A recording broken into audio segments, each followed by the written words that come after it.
ರಮೇಶ್ ಜಾರಕಿಹೊಳಿ ಸಿಡಿ ಪ್ರಕರಣವನ್ನು ಸಿಎಂ ಬಸವರಾಜ ಬೊಮ್ಮಾಯಿ ಸಿಬಿಐಗೆ ನೀಡುವ ಸಾಧ್ಯತೆ ಇದೆ. ಕೆಪಿಸಿಸಿ ಅಧ್ಯಕ್ಷ ಡಿಕೆಶಿ ವಿರುದ್ಧ ಸಾಹುಕಾರ್ ರಮೇಶ್ ಜಾರಕಿಹೊಳಿ ಸಿಡಿ ಸಮರ ಸಾರಿದ್ದು ಇಂದು ಸಿಎಂ ಬೊಮ್ಮಾಯಿ ಅವರನ್ನ ಭೇಟಿ ಮಾಡಿದ್ದಾರೆ. ರೇಸ್ ಕೋರ್ಸ್ ರಸ್ತೆಯಲ್ಲಿರುವ ಸಿಎಂ ನಿವಾಸದಲ್ಲಿ ಮಹತ್ವದ ಮಾತುಕತೆ ನಡೆಸಿದ್ದಾರೆ. ಸಿಡಿ ಕುರಿತ ಮಹತ್ವದ ವಿಷಯಗಳ ಬಗ್ಗೆ ಸಿಎಂಗೆ ಮಾಹಿತಿ ನೀಡಿದ್ದಾರೆ. ಅಲ್ಲದೆ ಪ್ರಕರಣವನ್ನ ಸಿಬಿಐಗೆ ನೀಡುವಂತೆ ಸಿಎಂಗೆ ಮನವಿ ಮಾಡಿದ್ದಾರೆ.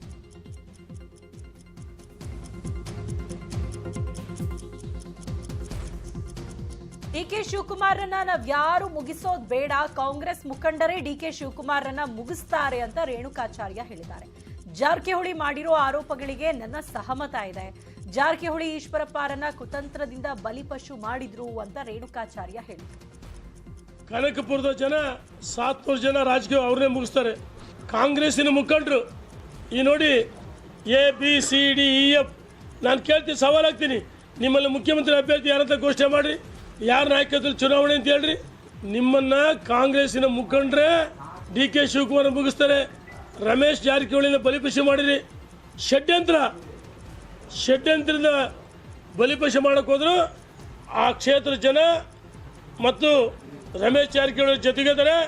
ರಮೇಶ್ ಜಾರಕಿಹೊಳಿ ಮತ್ತೊಮ್ಮೆ ಗೆದ್ದು ಬರ್ತಾರೆ. ಇನ್ನು ರಮೇಶ್ ಜಾರಕಿಹೊಳಿ ಸಹೋದರ ಲಖನ್ ಕಾಂಗ್ರೆಸ್ ವಿರುದ್ಧ ಹರಿಹಾಯ್ದಿದ್ದಾರೆ. ಸಿಡಿ ವಿಚಾರದಲ್ಲಿ ಅಣ್ಣನ ಪರ ನಿಂತಿದ್ದಾರೆ. ಡಿಕೆಶಿ ವಿರುದ್ಧ ಗುಡುಗಿದ್ದಾರೆ. Belgaum to Kanakapura CD factory ಇರೋದು ಇಲ್ಲೇ, ಬೆಳಗಾವಿಯಲ್ಲಿ ಇರೋದು ರಿಲೀಸ್ ಆಗೋದು ಅಲ್ಲಿ ಅಷ್ಟೇ. ಅದಕ್ಕಾಗಿ ನಾವು ಮೊದಲಿಂದ ಹೇಳ್ಕೊತ ಬಂದಿರಿ. ಏನು ನಾಳೆ ಮಾರ್ಚ್ 3 ತಾರೀಕು 2 ವರ್ಷ ಆಯ್ತು ರಿಲೀಸ್ ಆಗಿ. ರಮೇಶ್ ಜಾರಕಿಹೊಳಿ ಏನೂ ತಪ್ಪು ಮಾಡಿಲ್ಲ, ಇದು ಷಡ್ಯಂತ್ರ ಇದೆ ಅಷ್ಟೇ ನಾವು ಹೇಳಕ್ಕೆ ಬಯಸ್ತೀವಿ. ಕೊನೆಯದಾಗಿ ಇದು ಎನ್ಕ್ವೈರಿ ಆದರೆ ಇದೆಲ್ಲ ಇದ್ರಲ್ಲಿ ತಪ್ಪಿಸ್ತಾರೆ, ಎಲ್ಲ ನಿಜ ಹೊರಗೆ ಬರ್ತದೆ. ರಮೇಶ್ ಜಾರಕಿಹೊಳಿ ಅವರು ಏನಾದ ಇದು ಮಾಡಿದಾರಲ್ಲ ಅವ್ರ ಮ್ಯಾಲ ಅಪರಾಧ ಎಲ್ಲ ನಿರಪರಾಧಿಯಾಗಿ ಇದಾಗ್ತಾರೆ. ಶತ್ರು ಬಿಜೆಪಿ ಸೇರಲ್ಲ ಎಂದಿದ್ದ ಸಿದ್ದರಾಮಯ್ಯ ವಿರುದ್ಧ ಬಿಜೆಪಿ ನಾಯಕರು ಮುಗಿಬಿದ್ದಿದ್ದಾರೆ. ಸಿದ್ದರಾಮಯ್ಯ ಜೀವಂತ ಇದ್ದಾಗಲೇ ಬಿಜೆಪಿಗೆ ಸೇರಿಸಿಕೊಳ್ಳಲ್ಲ, ಇನ್ನು ಅವರ ಹೆಣ ತಗೊಂಡು ಏನ್ ಮಾಡೋದು? ಅವರ ಹೆಣನ ನಾಯಿ ಕೂಡ ಮೂಸಲ್ಲ ಅಂತ ಈಶ್ವರಪ್ಪ ಹೇಳಿದ್ದಾರೆ. ಸಿದ್ದರಾಮಯ್ಯ ಹಣೆ ಬರಹ ಮತದಾರರಿಗೆ ಗೊತ್ತು. ಅವರು ಚುನಾವಣೆಯಲ್ಲಿ ತಮ್ಮನ್ನ ಸೋಲಿಸುತ್ತಾರೆ ಎಂಬ ಒಂದೇ ಕಾರಣಕ್ಕಾಗಿ ಕ್ಷೇತ್ರ ಹುಡುಕಾಟ ನಡೆಸುತ್ತಿದ್ದಾರೆ. ಸಿದ್ದರಾಮಯ್ಯ ನಂಬಕಸ್ಥ ಮನುಷ್ಯ ಅಲ್ಲ ಅಂತ ಜನರಿಗೆ ಗೊತ್ತಾಗಿದೆ ಅಂತ ಈಶ್ವರಪ್ಪ ಹೇಳಿದ್ದಾರೆ. ಈ ಬಿಜೆಪಿಯವರು ಇದ್ದಾರಲ್ಲ, ಬಿಜೆಪಿಯವರು ಅವರು ದ್ವೇಷನೇ ಒಂದು ಅವರ ರಾಜಕಾರಣ. ಮನುಷ್ಯನ ನಡುವೆ ಗೋಡೆ ಕಟ್ಟಿಬಿಡೋದೇ ಒಂದು ರಾಜಕಾರಣ. ಅವರು ನನಗೆ ರಾಷ್ಟ್ರಪತಿ ಮಾಡ್ತೀವಿ, ಪ್ರೈಮ್ ಮಿನಿಸ್ಟರ್ ಮಾಡ್ತೀವಿ ಅಂತಂದ್ರು ಕೂಡ ನನ್ನ ಎಣನೂ ಕೂಡ ಬಿಜೆಪಿಗೆ ಹೋಗಲ್ಲ. ಇದು news 18 Kannada.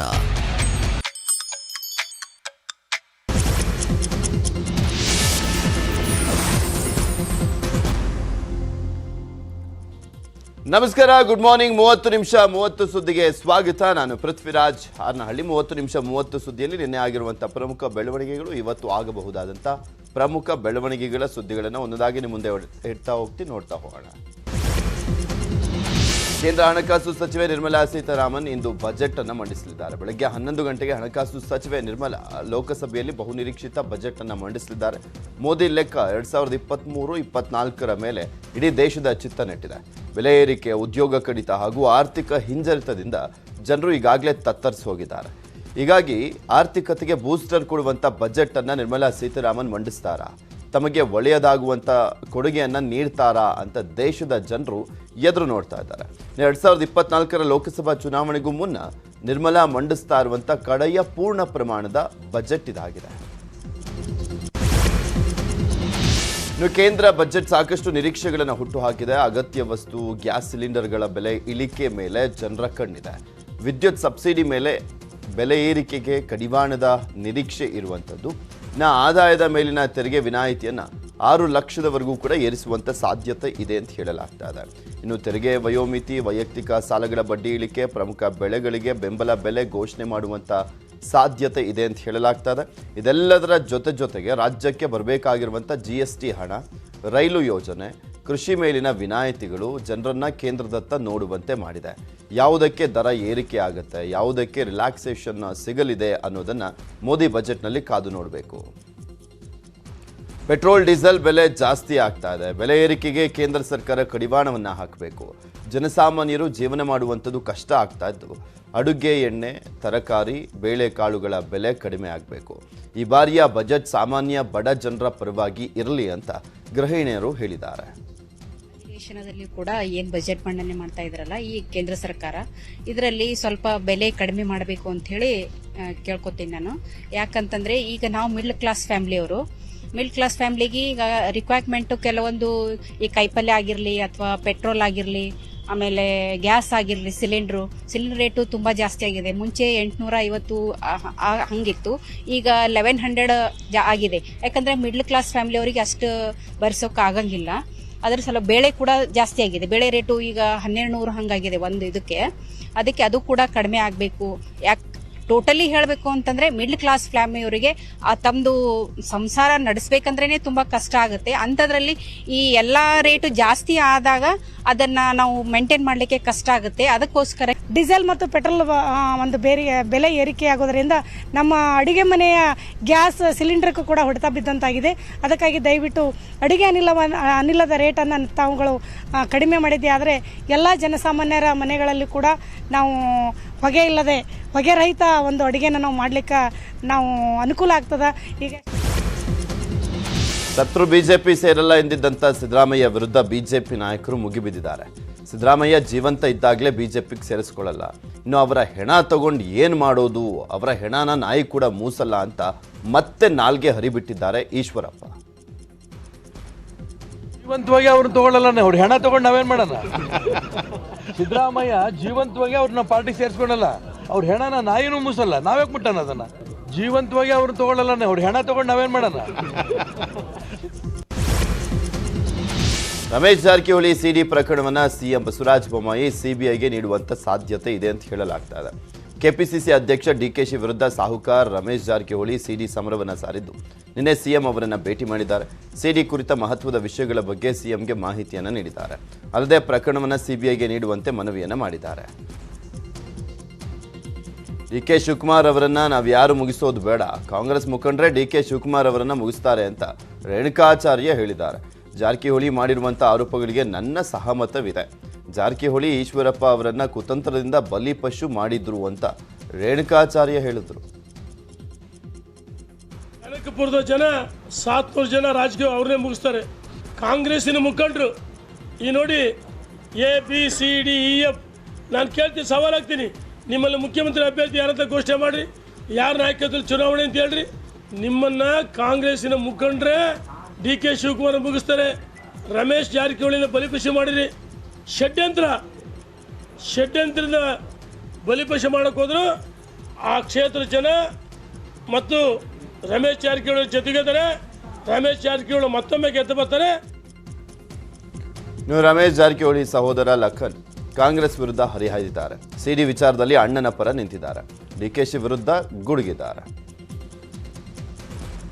Kanakapura CD factory ಇರೋದು ಇಲ್ಲೇ, ಬೆಳಗಾವಿಯಲ್ಲಿ ಇರೋದು, ರಿಲೀಸ್ ಆಗೋದು ಅಲ್ಲಿ ಅಷ್ಟೇ. ಅದಕ್ಕಾಗಿ ನಾವು ಮೊದಲಿಂದ ಹೇಳ್ಕೊತ ಬಂದಿರಿ. ಈಗೇನು ನಾಳೆ ಮಾರ್ಚ್ 3 ತಾರೀಕು 2 ವರ್ಷ ಆಯ್ತು ರಿಲೀಸ್ ಆಗಿ. ರಮೇಶ್ ಜಾರಕಿಹೊಳಿ ಏನೂ ತಪ್ಪು ಮಾಡಿಲ್ಲ, ಇದೆ ಷಡ್ಯಂತ್ರ ಇದೆ ಅಷ್ಟೇ ನಾವು ಹೇಳಕ್ಕೆ ಬಯಸ್ತೀವಿ. ಕೊನೆಯದಾಗಿ ಇದು ಎನ್ಕ್ವೈರಿ ಆದರೆ ಇದೆಲ್ಲ ಇದ್ರಲ್ಲಿ ತಪ್ಪಿಸ್ತಾರೆ, ಎಲ್ಲ ನಿಜ ಹೊರಗೆ ಬರ್ತದೆ. ರಮೇಶ್ ಜಾರಕಿಹೊಳಿಗೆ ಅವರು ಏನಾದ ಇದು ಮಾಡಿದಾರಲ್ಲ ಅವ್ರ ಮ್ಯಾಲ ಅಪರಾಧ ಎಲ್ಲ ನಿರಪರಾಧಾಗಿ ಇದಾಗ್ತದೆ. ಮಾಜಿ ಸಚಿವ ರಮೇಶ್ ಜಾರಕಿಹೊಳಿ ವಿರುದ್ಧ MLC H. ವಿಶ್ವನಾಥ್ ಪರೋಕ್ಷವಾಗಿ ವಾಗ್ದಾಳಿ ಮಾಡಿದ್ದಾರೆ. ಜಾರಕಿಹೊಳಿ ಹೆಸರೆಳೆದೆ 6,000 ರೂಪಾಯಿ ಮಾತನ್ನ ಪ್ರಸ್ತಾಪಿಸಿ ಟಾಂಗನ್ನ ಕೊಟ್ಟಿದ್ದಾರೆ. ದೊಡ್ಡ ಅಧಿಕಾರಿ, ಜಮೀನು ಮಾಲೀಕರು ಹಣ ಪಡೆದು ಮತ ಹಾಕ್ತಾರೆ. ರಾಜಕಾರಣಿಗಳು ಜನರನ್ನ ಭ್ರಷ್ಟರನ್ನಾಗಿ ಮಾಡ್ತಿದ್ದಾರೆ. ಎಲ್ಲವೂ ಈಗ ಲೂಟಿ ಆಗೋಗ್ಬಿಟ್ಟಿದೆ. ಇದರಿಂದ ರಾಜಕಾರಣಿಯನ್ನ ಮೈಲಿಗೆಯಿಂದ ನೋಡುವಂತಾಗಿದೆ. ಹೀಗಾಗಿ ನಾನು ಚುನಾವಣೆಗೆ ನಿಲ್ಲಬಾರದು ಅಂತ ನಿರ್ಧಾರ ಮಾಡಿದ್ದೇನೆ ಅಂತ H. ವಿಶ್ವನಾಥ್ ಹೇಳಿದರು. ನಾವು ಯಾರೋ ಹೇಳೋನು 6,000 ರೂಪಾಯಿ 6,000 ರೂಪಾಯಿ ಎಲ್ಲಿ ಸ್ವಾಮಿ?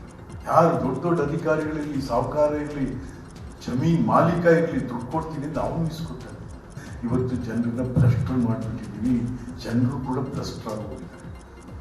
ಈ ಚುನಾವಣೆಗೆ ಬೆಲೆ ಇದ್ದಂಗೆ. ಚುನಾವಣೆಗೆ ಇವತ್ತು ದಿವಸ ಟಿಕೆಟ್ಗೆ 20 ಕೋಟಿ ಕೊಡ್ತೀನಿ ಅಂತ ಒಬ್ಬ ಟಿಕೆಟ್ಗೆ ಚುನಾವಣೆಗೆ ಎಷ್ಟು ಖರ್ಚು ಮಾಡ್ತಾನೆ? ಇವನಿಗೆ ಏನು ನಿರೀಕ್ಷೆ ಮಾಡೋಕ್ಕಾಗುತ್ತೆ? ಜೆಡಿಎಸ್ ಕಾಂಗ್ರೆಸ್ ಹಾಗೂ ಬಿಜೆಪಿಯ ಬಿ ಟೀಮ್ ಅನ್ನುವಂಥ ಹೇಳಿಕೆಗೆ ಎಚ್ಡಿಕೆ ತಿರುಗೇಟನ್ನು ಕೊಟ್ಟಿದ್ದಾರೆ. ನಾವು ಯಾರ ಬಿ ಟೀಮು ಅಲ್ಲ, B+B ಬಿಜೆಪಿ ಕಾಂಗ್ರೆಸ್ನ 2 ಸಂಖ್ಯೆ ಜೆಡಿಎಸ್ ಮಡಲಿಗೆ ಬೀಳಲಿದೆ. ಅತಂತ್ರ ಏನೂ ಇಲ್ಲ. 120 ಕ್ಷೇತ್ರ ಗೆಲ್ತೇವೆ. ಕೆಲವರು ದುಡ್ಡು ಕೊಟ್ಟು ಸರ್ವೆ ಮಾಡಿಸ್ಕೊಳ್ತಾರೆ. ನನ್ನ ಸರ್ವೆ ಪ್ರಕಾರ ಜನರ ನಾಡಿ ಮಿಡಿತ ನೋಡ್ತಾ ಇದ್ದೇನೆ. ಈ ಬಾರಿ ಜನರು ಬಿಜೆಪಿ ಕಾಂಗ್ರೆಸ್ ಅನ್ನ ತಿರಸ್ಕಾರ ಮಾಡಿ ಜೆಡಿಎಸ್ ಬೆಂಬಲಿಸ್ತಾರೆ ಅಂತ ಹೇಳಿದ್ರು. ಜನಸಂಘಟನೆಯಲ್ಲಿ ನನಗೇನು ಅವ್ರೇನು ಅಭರ ಇದೆ ಅಂತ ನನಗೇನು ಆ ರೀತಿಯ ಆತಂಕ ಏನಿಲ್ಲ. ಯಾಕೆಂದರೆ ಅವರ ಸಭೆಗಳಿಗೂ ನನ್ನ ಸಭೆಗೂ ಭಾಳ ವಿಶೇಷವಾದಂಥ ರೀತಿಯ ಒಂದು ಕಾರ್ಯಕ್ರಮಗಳದು. ಅವ್ರ ಕಾರ್ಯಕ್ರಮದಲ್ಲಿ ತಾವು ಹೇಳ್ತಕ್ಕಂಥ ರೀತಿಯಲ್ಲಿ ಬಿ ಜೆ ಪಿ ಪಕ್ಷದ ನಾಯಕರ ಬಗ್ಗೆ ನಮ್ಮ ಬಗ್ಗೆ ಅಭ್ರ ಮಾಡೋದು, ಕಾಂಗ್ರೆಸ್ನವರು ಬಿ ಜೆ ಪಿಯವರು ಕಾಂಗ್ರೆಸ್ನ ಬಗ್ಗೆ ನಮ್ಮ ಬಗ್ಗೆ ಅಭ್ರ ಮಾಡೋದು ಬಿ ಜೆ ಪಿಯವರು. ಮಾಜಿ ಸಿಎಂ ಎಚ್.ಡಿ. ಕುಮಾರಸ್ವಾಮಿ ನೇತೃತ್ವದಲ್ಲಿ ರಾಜ್ಯದ ಉದ್ದಗಲಕ್ಕೂ ಕೂಡ ಜೆಡಿಎಸ್ ಪಂಚರತ್ನ ರಥಯಾತ್ರೆ ನಡೀತಾ ಇದೆ. ದಾವಣಗೆರೆಯ ಹರಿಹರದಲ್ಲಿ ಪಂಚರತ್ನ ರಥಯಾತ್ರೆಗೆ ಭರ್ಜರಿ ರೆಸ್ಪಾನ್ಸ್ ಸಿಕ್ಕಿದೆ. ಜೆಡಿಎಸ್ ರಥಯಾತ್ರೆ ಹೋದಲೆಲ್ಲ ಜನಸಾಗರವೇ ಸೇರ್ತಾ ಇದೆ. ನಿನ್ನೆ ರಾತ್ರಿ ಎಚ್ಡಿಕೆ ಬನ್ನಿಕೋಡು ಗ್ರಾಮದಲ್ಲಿ ವಾಸ್ತವ್ಯವನ್ನು ಹೂಡಿದರು. ಇನ್ನು ಕ್ಯಾನ್ಸರ್ ಕಾಯಿಲೆಯಿಂದ ಬಳಲ್ತಾ ಇರುವಂಥ 4 ವರ್ಷದ ಮಗುವಿಗೆ ಚಿಕಿತ್ಸೆ ಕೊಡಿಸೋದಾಗಿ ಎಚ್ಡಿಕೆ ಭರವಸೆಯನ್ನು ಕೊಟ್ಟಿದ್ದಾರೆ. ಪಂಚರತ್ನ ರಥಯಾತ್ರೆ ವೇಳೆ ಮಗುವಿನ ತಾಯಿ ಚಿಕಿತ್ಸೆ ಕೊಡಿಸಲಿಕ್ಕೆ ಹಣವಿಲ್ಲವೆಂದು ಕುಮಾರಸ್ವಾಮಿ ಅವರ ಬಳಿ ಅಳಲನ್ನು ತೋಡ್ಕೊಂಡ್ರು. ಈ ವೇಳೆ ಎಚ್ಡಿಕೆ ಬೆಂಗಳೂರಿನ ಇಂದಿರಾ ಗಾಂಧಿ ಆಸ್ಪತ್ರೆ ಡೈರೆಕ್ಟರ್ಗೆ ಕರೆ ಮಾಡಿ ಮಗುವಿಗೆ ಚಿಕಿತ್ಸೆ ನೀಡುವಂತೆ ಸೂಚನೆಯನ್ನು ಕೊಟ್ಟರು. ಅಲ್ಲದೆ ಮಹಿಳೆಗೆ ಎಚ್ಡಿಕೆ ಹಣವನ್ನು ನೀಡಿ ಬೆಂಗಳೂರು ಆಸ್ಪತ್ರೆಗೆ ಹೋಗುವಂತೆ ಸೂಚಿಸಿದರು. ಫೆಬ್ರವರಿ 4ಕ್ಕೆ ಜೆಡಿಎಸ್ 2ನೇ ಪಟ್ಟಿ ಬಿಡುಗಡೆ ಮಾಡಲಾಗುತ್ತೆ. ಜೆಡಿಎಸ್ ರಾಜ್ಯಾಧ್ಯಕ್ಷ ಸಿಎಂ ಇಬ್ರಾಹಿಂ ಜೊತೆ ಚರ್ಚಿಸಿ 40ರಿಂದ 50 ಅಭ್ಯರ್ಥಿಗಳ ಪಟ್ಟಿ ಬಿಡುಗಡೆ ಮಾಡ್ತೇವೆ ಅಂತ ದಾವಣಗೆರೆಯಲ್ಲಿ ಮಾಜಿ ಸಿಎಂ ಎಚ್.ಡಿ. ಕುಮಾರಸ್ವಾಮಿ ಹೇಳಿದ್ದಾರೆ. ಇನ್ನು ಇದೇ ವೇಳೆ ಹಾಸನ ಟಿಕೆಟ್ ಗೊಂದಲಕ್ಕೆ ಎಚ್ಡಿಕೆ ತೆರೆ ಎಳೆದರು. 4ನೇ ತಾರೀಕು ಈಗೇನು ಮೊದಲನೇ ಹಂತದ ಪಟ್ಟಿ ಬಿಡುಗಡೆ ಮಾಡಿದ್ದು ಅವರೆಲ್ಲರ ಮತ್ತೊಂದು ಟಾಸ್ಕ್ ಕೊಡ್ತಕ್ಕಂಥ ಸಭೆ ಕರೆದಿದ್ದೇವೆ. ಮತ್ತು ಮುಂದಿನ 2ನೇ ಒಂದು ಕಂತೇನು ಬಿಡುಗಡೆ ಮಾಡಬೇಕು ಅಭ್ಯರ್ಥಿಗಳ ಹೆಸರನ್ನು, ಅದಕ್ಕೂ ಸಹ 4ನೇ ತಾರೀಕಿನಂದು ಸಭೆ ಇಟ್ಕೊಂಡಿದ್ದೇವೆ. ಇಬ್ರಾಹಿಂ ಅವರು, ನಾವು, ಪಕ್ಷದ ಕೆಲವು ಪ್ರಮುಖರೆಲ್ಲ. ಕೋಲಾರದಿಂದ ಸ್ಪರ್ಧೆ ಮಾಡುವುದಾಗಿ ವಿಪಕ್ಷ ನಾಯಕ ಸಿದ್ದರಾಮಯ್ಯ ಘೋಷಣೆ ಬೆನ್ನಲ್ಲೇ ಕೋಲಾರ ಕಾಂಗ್ರೆಸ್ ನಾಯಕರಲ್ಲಿ ಹುಮ್ಮಸ್ಸು ಹೆಚ್ಚಿಸಿದೆ. ವೇಮಗಲ್ ಗ್ರಾಮದಲ್ಲಿ ಮಾಜಿ ಸಚಿವ ಕೃಷ್ಣ ಬೈರೇಗೌಡ ನೇತೃತ್ವದಲ್ಲಿ ಕಾಂಗ್ರೆಸ್ ಬೆಂಬಲಿತ ಒಕ್ಕಲಿಗ ನಾಯಕರ ಸಭೆ ನಡೆಯಿತು. ಈ ವೇಳೆ ಮಾತನಾಡಿದಂಥ ಕೃಷ್ಣ ಬೈರೇಗೌಡ ಜೆಡಿಎಸ್ ವಿರುದ್ಧ ವಾಗ್ದಾಳಿಯನ್ನು ನಡೆಸಿದರು. ರಾಜ್ಯದ ಒಕ್ಕಲಿಗ ನಾಯಕರನ್ನ ಬೆಳಿಲಿಕ್ಕೆ ಜೆಡಿಎಸ್ ಮುಖಂಡರು ಬಿಡ್ತಾ ಇಲ್ಲ. ಜೆಡಿಎಸ್ ಕುಟುಂಬದ ರಾಜಕಾರಣಕ್ಕೆ ಕಿಡಿಕಾರಿದರು. 224 ಕ್ಷೇತ್ರದಲ್ಲೂ ಸಿದ್ದರಾಮಯ್ಯ ಅವರನ್ನ ಚುನಾವಣೆಗೆ ನಿಲ್ಲುವಂತೆ ಅಭಿಮಾನಿಗಳು ಕಾರ್ಯಕರ್ತರು ಕರೀತಾ ಇದ್ದಾರೆ. ನಾನು ಸಹ ಚಾಮರಾಜಪೇಟೆಗೆ ಬನ್ನಿ ಸಾರ್, ಬೇಕಾದ್ರೆ ಕೋಲಾರಕ್ಕೆ ನಾನು ಹೋಗ್ತೀನಿ ಅಂತ ಹೇಳಿದ್ದೆ. ಸಿದ್ದರಾಮಯ್ಯನವರು ಎಲ್ಲಿ ನಿಂತರೂ ಕೂಡ ಗೆದ್ದೇ ಗೆಲ್ತಾರೆ ಅಂತ ಶಾಸಕ ಜಮೀರ್ ಅಹಮದ್ ಹೇಳಿದರು. ಡಿಕೆಶಿ ಅವರನ್ನ ಮುಗಿಸ್ತೀವಿ ಅನ್ನುವಂಥ ರಮೇಶ್ ಜಾರಕಿಹೊಳಿ ಹೇಳಿಕೆಗೆ ಜಮೀರ್ ಅಹಮದ್ ಕಿಡಿಕಾರಿದ್ದಾರೆ. ಯಾರನ್ನ ಯಾರೂ ಮುಗಿಸೋಕೆ ಆಗಲ್ಲ, ದೇವರೊಬ್ಬರಿಂದ ಮಾತ್ರ ಸಾಧ್ಯ, ಅವರದ್ದು ಬರೀ ಬಾಯಿ ಮಾತು ಅಂತ ಹೇಳಿದ್ರು. ಬಳ್ಳಾರಿಯಲ್ಲಿ ಸಹೋದರನ ವಿರುದ್ಧವೇ ಜನಾರ್ದನ್ ರೆಡ್ಡಿ ತೊಡೆ ತಟ್ಟಿದ್ದಾರೆ. ಮುಂಬರುವಂಥ ವಿಧಾನಸಭಾ ಚುನಾವಣೆಯಲ್ಲಿ ಬಳ್ಳಾರಿ ನಗರ ವಿಧಾನಸಭಾ ಕ್ಷೇತ್ರದಿಂದ ರೆಡ್ಡಿ ಪತ್ನಿ ಅರುಣಾ ಲಕ್ಷ್ಮಿ ಕಣಕ್ಕಿಳಿಯಲಿದ್ದಾರೆ. ರೆಡ್ಡಿ ಸಹೋದರ ಸೋಮಶೇಖರ್ ರೆಡ್ಡಿ ಸದ್ಯ ಬಿಜೆಪಿಯಿಂದ ಈ ಕ್ಷೇತ್ರವನ್ನ ಪ್ರತಿನಿಧಿಸ್ತಾ ಇದ್ದಾರೆ. ಸಹೋದರನ ವಿರುದ್ಧವೇ ಪತ್ನಿಯನ್ನ ಜನಾರ್ದನ್ ರೆಡ್ಡಿ ಕಣಕ್ಕಿಳಿಸ್ತಾ ಇದ್ದಾರೆ. ನಾನು 30ರಿಂದ 40 ಸ್ಥಾನ ಗೆಲ್ಲಿಸ್ತೇನೆ, ನಾನೇ ಅಧಿಕಾರಕ್ಕೆ ಬರ್ತೇನೆ ಅಂತ ರೆಡ್ಡಿ ಹೇಳಿದ್ದಾರೆ.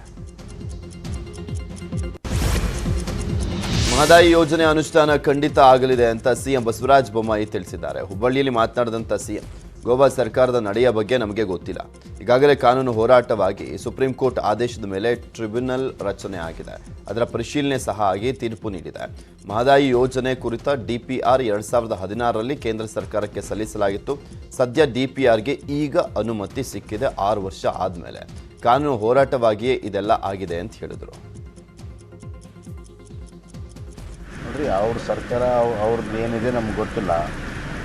ಈಗಾಗಲೇ ಕಾನೂನು ಹೋರಾಟ ಆಗಿ ಸುಪ್ರೀಂ ಕೋರ್ಟಿನ ಆದೇಶದ ಮೇಲೆ ಟ್ರಿಬ್ಯುನಲ್ ರಚನೆಯಾಗಿ ಟ್ರಿಬ್ಯುನಲ್ 10 ವರ್ಷ ಅದರೆಲ್ಲ ಪರಿಶೀಲನೆಯನ್ನು ಮಾಡಿ ಎಲ್ಲ ಆಯಾಮಗಳು ಹೈಡ್ರಾಲಜಿಯಿಂದ ಹಿಡಿದು ಎಲ್ಲ ಆಯಾಮಗಳು ಮಾಡಿ ಕೊಟ್ಟಿರುವ ತೀರ್ಪು, ಟ್ರಿಬ್ಯುನಲ್ ತೀರ್ಪು ಅಂದರೆ ಸುಪ್ರೀಂ ಕೋರ್ಟಿನ ಒಂದು ಆದೇಶ ಇದ್ದಂಗೆ, decree of supreme court.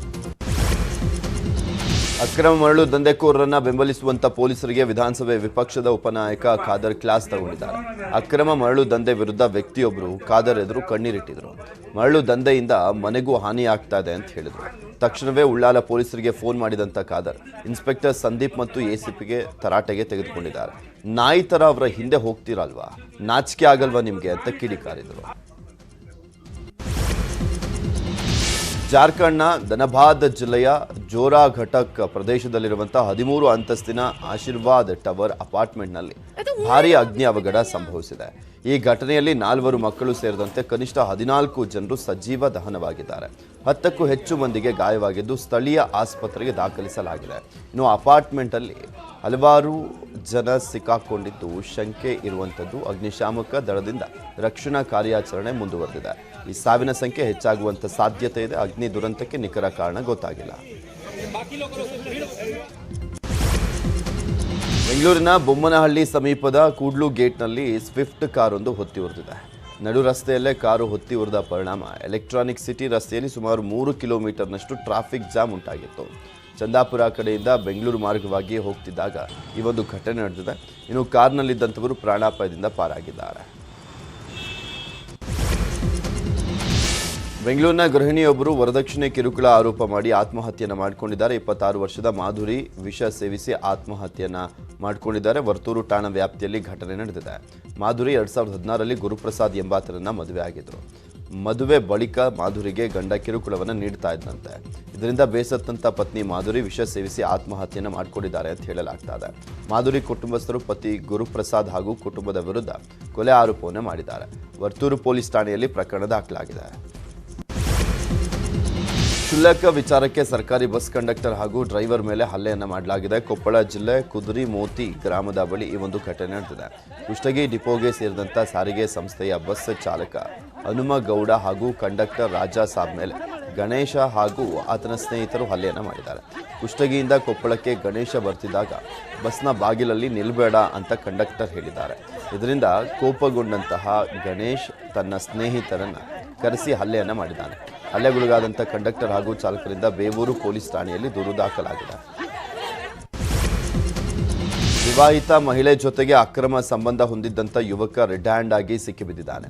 Red hand ಆಗಿ ಸಿಕ್ಕಿಬಿದ್ದಂಥ ಜೋಡಿಯನ್ನು ಕಟ್ಟಿಹಾಕಿ ಥಳಿಸಲಾಗಿದೆ. ಈ ಘಟನೆ ವಿಜಯಪುರ ಜಿಲ್ಲೆಯ ಹತ್ತರಕ್ಕಿಹಾಳ ಗ್ರಾಮದಲ್ಲಿ ಜನವರಿ 19ರಂದೇ ನಡೆದಿದ್ದು ತಡವಾಗಿ ಬೆಳಕಿಗೆ ಬಂದಿದೆ. ಸಂಗಪ್ಪ ಹೂಗಾರ್ ಹಾಗೂ ವಿವಾಹಿತ ಮಹಿಳೆ ಏಕಾಂತದಲ್ಲಿದ್ದಾಗ ಸಿಕ್ಕಿಬಿದ್ದಿದ್ದಾರೆ. ಮಹಿಳೆಯ ಸಂಬಂಧಿಕರು ಜಮೀನಲ್ಲಿ ಕೈಕಾಲು ಕಟ್ಟಿ ಹಲ್ಲೆಯನ್ನು ಮಾಡಿದ್ದಾರೆ. ಹಲ್ಲೆ ನಡೆಸಿದ 2 ದಿನಗಳ ಬಳಿಕ ಸಂಗಪ್ಪ ಸಾವನ್ನಪ್ಪಿದ್ದಾನೆ. ಹಲ್ಲೆ ಮಾಡಿದಂಥ 4 ಆರೋಪಿಗಳನ್ನು ಪೊಲೀಸರು ಬಂಧಿಸಿದ್ದಾರೆ.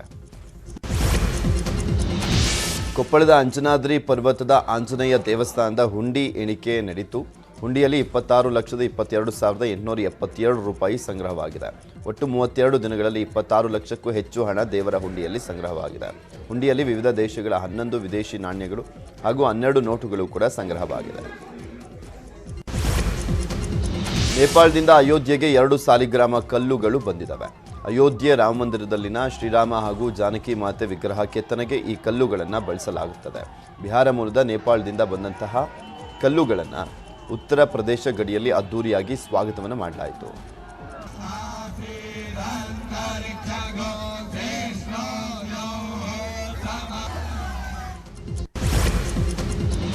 ರಾಜ್ಯದಲ್ಲಿ ಅಸೆಂಬ್ಲಿ ಚುನಾವಣೆ ಸಮೀಪಿಸ್ತಾ ಇದ್ದಂತೆ ರಾಜಕೀಯ ನಾಯಕರು ಉತ್ಸವಗಳನ್ನು ಮಾಡಲಿಕ್ಕೆ ತಾಮುಂದು ನಾಮುಂದು ಅಂತ ಪೈಪೋಟಿಗೆ ಬಿದ್ದಂತೆ ಕಾಣಿಸ್ತಾ ಇದೆ. ಕಳೆದ 3 ವರ್ಷದಿಂದ ಲಕ್ಕುಂಡಿ ಉತ್ಸವ ನಡೆದಿಲ್ಲ. ಈಗ ಸರ್ಕಾರ ಲಕ್ಕುಂಡಿ ಉತ್ಸವ ಮಾಡಲಿಕ್ಕೆ ನಿರ್ಧರಿಸಿದೆ. ಈಗಾಗಲೇ ಜಿಲ್ಲಾಡಳಿತ ಲೋಗೋ ಸಹ ಬಿಡುಗಡೆ ಮಾಡಿದೆ.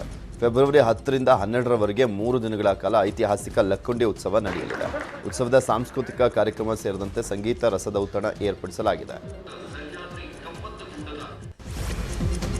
ಉಳಿದ 10 ಸುದ್ದಿಯನ್ನು ನೋಡೋಣ. ಆದರೆ ಅದಕ್ಕೂ ಮುಂಚೆ ಒಂದು ಸ್ಮಾಲ್ ಬ್ರೇಕ್. Welcome back. ಉಳಿದ 10 ಸುದ್ದಿಗಳನ್ನು ಒಂದೊಂದಾಗಿ ನೋಡ್ತಾ ಹೋಗೋಣ. ಕೋಟಿ ಮೌಲ್ಯದ ಕೃಷಿ ಭೂಮಿ ಮೇಲೆ ಕರ್ನಾಟಕ ಕೈಗಾರಿಕಾ ಪ್ರದೇಶ ಅಭಿವೃದ್ಧಿ ಮಂಡಳಿ ಅಧಿಕಾರಿಗಳ ಕಣ್ಣು ಬಿದ್ದಿದೆ. ದೇವನಹಳ್ಳಿ ತಾಲೂಕಿನ ಕುಂದಾಣ ಹೋಬಳಿ ಬಳಿ 867 ಎಕರೆ ಭೂಸ್ವಾಧೀನಕ್ಕೆ ರೈತರು ವಿರೋಧವನ್ನು ವ್ಯಕ್ತಪಡಿಸ್ತಾ ಇದ್ದಾರೆ. ಇಲ್ಲಿ ಎಕರೆಗೆ 1,20,00,000 ದರವನ್ನು ನಿಗದಿ ಮಾಡಲಾಗಿದೆ. ಅದರ ಪ್ರತಿ ಎಕರೆಗೆ 2 ಕೋಟಿ ನೀಡದ ಹೊರತು ಯಾವುದೇ ಕಾರಣಕ್ಕೂ ಭೂಮಿ ಕೊಡೋದಿಲ್ಲ ಅಂತ ರೈತರು ಪಟ್ಟನ್ನು ಹಿಡಿದಿದ್ದಾರೆ. ರೈತರ ಭೂಸ್ವಾಧೀನ ದರ ನಿಗದಿ ಬಗ್ಗೆ ಪರಿಶೀಲಿಸಲಾಗುತ್ತೆ ಅಂತ ಕೆಐಎಡಿಬಿ ಸಿಇಒ ಅಧಿಕಾರಿ ಗಿರೀಶ್ ಹೇಳಿದ್ದಾರೆ. ನಮಗೆ 2009ರಲ್ಲಿ ಪ್ರಿಲಿಮಿನರಿ ನೋಟಿಸ್ ಮಾಡಿ ನಮಗೆ KDB ಅಕ್ವೇಷನ್ ಕೊಟ್ಟಿದ್ದಾರೆ. ಇಲ್ಲಿ ಗಂಟ 6-1 ಮಾಡಿ ಫೈನಲ್ ನೋಟಿಫಿಕೇಶನ್ ಕೊಟ್ಟಿದ್ದಾರೆ. ನಾವು ಅದನ್ನು ಒಪ್ಪಿಲ್ಲ. ಇಲ್ಲಿ ಗಂಟ ನಾವು ವಿರೋಧ ಮಾಡ್ಕೊಂಡೇ ಬಂದಿದ್ದೀವಿ. ಈ ಕೊನೆ ಹಂತಕ್ಕೆ ಮೀರಿ ಬೆಲೆ ನಿಗದಿ ನೋಟಿಸ್ ನಮ್ಗೆ ಕೊಟ್ಟಿದ್ದಾರೆ. ಈಗ ಜಿಲ್ಲಾಧಿಕಾರಿಗಳ ಅಧ್ಯಕ್ಷತೆಯಲ್ಲಿ ಭೂದರ ನಿರ್ಧರಣಾ ಸಭೆಯನ್ನು ಸಹ ನಡೆಸಲಾಗಿತ್ತು. ಆ ಸಭೆಯ ನಿರ್ಧಾರದಂತೆ ಎಷ್ಟು ನಮ್ಮ ಜಿಲ್ಲಾಧಿಕಾರಿಗಳು ಶಿಫಾರಸು ಮಾಡಿದಾರೋ ಅದನ್ನು ಬೋರ್ಡ್ನಲ್ಲಿ ಇಟ್ಬಿಟ್ಟು ಅದನ್ನು ನಾವು ಈಗ ನಮ್ಮ SLOಗೆ ಕಮ್ಯುನಿಕೇಟ್ ಮಾಡಿದ್ವಿ. ಅದ್ರ ಪ್ರಕಾರ ಕೊಡಿ ಅಂತ. ಇವತ್ತು ಸ್ವಲ್ಪ ಜನ ರೈತರು ಬಂದಿದ್ದರು. ಅವತ್ತು ಸಭೆಯಲ್ಲಿ ನಾವೆಲ್ಲ ವಿರೋಧ ವ್ಯಕ್ತಪಡಿಸಿದ್ವಿ. ನಮಗಿನ್ನೂ ಹೆಚ್ಚಿನ ಪರಿಹಾರ ಬೇಕು, ಸುತ್ತಮುತ್ತಲು ಹೆಚ್ಚಿನ ಜಾಗ ಬೆಲೆ ಇದೆ ಅಂತ ನನಗೆ ತಿಳಿಸಿರ್ತಾರೆ. ಅದಕ್ಕೊಂದು ಮನವಿ ಕೊಡ್ತೀನಿ ಅಂತ ಹೇಳಿದ್ದಾರೆ. ಅದು ಮನವಿ ಬಂದ ನಂತರ ನಾವು ನಿಯಮಾನುಸಾರ ಪರಿಗಣಿಸ್ತೀವಿ. ಆಂಧ್ರ ಪ್ರದೇಶದ ನೂತನ ರಾಜಧಾನಿಯಾಗಿ ವಿಶಾಖಪಟ್ಟಣಂ ಆಯ್ಕೆಯಾಗಿದೆ. ಸಿಎಂ ಜಗನ್ಮೋಹನ್ ರೆಡ್ಡಿ ಈ ವಿಚಾರವನ್ನು ಘೋಷಿಸಿದ್ದು, ಮುಂದಿನ ತಿಂಗಳಿಂದ ನಾನು ವೈಜಾಗ್ಗೆ ಶಿಫ್ಟ್ ಆಗ್ತಿದ್ದೇನೆ. ಹೂಡಿಕೆದಾರರ ಸಮಾವೇಶವನ್ನು ಕೂಡ ವೈಜಾಗ್ನಲ್ಲಿ ನಡೆಸುವುದಾಗಿ ಜಗನ್ ಘೋಷಣೆ ಮಾಡಿದ್ದಾರೆ. ಶಿಷ್ಯ ಮೇಲೆ ಅತ್ಯಾಚಾರ ನಡೆಸಿದ ಪ್ರಕರಣದಲ್ಲಿ ಸ್ವಯಂ ಘೋಷಿತ ದೇವಮಾನವ ಅಸರಾಂ ಬಾಪುಗೆ ಜೀವಾವಧಿ ಶಿಕ್ಷೆ ಆಗಿದೆ. ಗಾಂಧಿನಗರದ ನ್ಯಾಯಾಲಯ ಅಸರಾಂ ಬಾಪುಗೆ ಜೀವಾವಧಿ ಶಿಕ್ಷೆಯನ್ನು ವಿಧಿಸಿದೆ. ಮುಟರಾದಲ್ಲಿರುವಂತಹ ಆಶ್ರಮದಲ್ಲಿ 2001ರಿಂದ 2006ರವರೆಗೆ ಅಸರಾಂ ಬಾಪು ಹಲವು ಸಂದರ್ಭಗಳಲ್ಲಿ ತಮ್ಮ ಮೇಲೆ ಅತ್ಯಾಚಾರವನ್ನು ಮಾಡಿದ್ದಾನೆ ಅಂತ ಅವರ ಮಾಜಿ ಶಿಷ್ಯ 2013ರಲ್ಲಿ ಪ್ರಕರಣವನ್ನು ದಾಖಲಿಸಿದರು. 81 ವರ್ಷದ ಆರೋಪಿ ಅಸರಾಂ ಬಾಪು ಸದ್ಯ ಜೋಧ್ಪುರ ಜೈಲಿನಲ್ಲಿದ್ದಾನೆ. ನಟಿ ಸಾನ್ಯಾ ಅಯ್ಯರ್ ಕಿರಿಕ್ ಮಾಡಿದ ಯುವಕನ ಕಪಾಳಕ್ಕೆ ಬಾರಿಸಿ ಸುದ್ದಿಯನ್ನ ಮಾಡಿದ್ದಾರೆ. ಈ ವಿಚಾರಕ್ಕೆ ಸಂಬಂಧಪಟ್ಟಂತೆ ಸಾನ್ಯಾ ಅಯ್ಯರ್ ಸ್ಪಷ್ಟನೆಯನ್ನು ಕೊಟ್ಟಿದ್ದಾರೆ. ಯಾರೋ ಒಬ್ಬ ಮಾಡುವಂಥ ತಪ್ಪಿನಿಂದ ಎಲ್ರಿಗೂ ಕೂಡ ಕೆಟ್ಟ ಹೆಸರು ಬರುತ್ತೆ. ನಾನು ಅಲ್ಲಿ ಯಾರಿಗೂ ಹೊಡೆದಿಲ್ಲ, ಆ ಹುಡುಗ ಕೂಡ ನನಗೆ ಹೊಡೆದಿಲ್ಲ ಅಂತ ಸ್ಪಷ್ಟನೆಯನ್ನು ಕೊಟ್ಟಿದ್ದಾರೆ.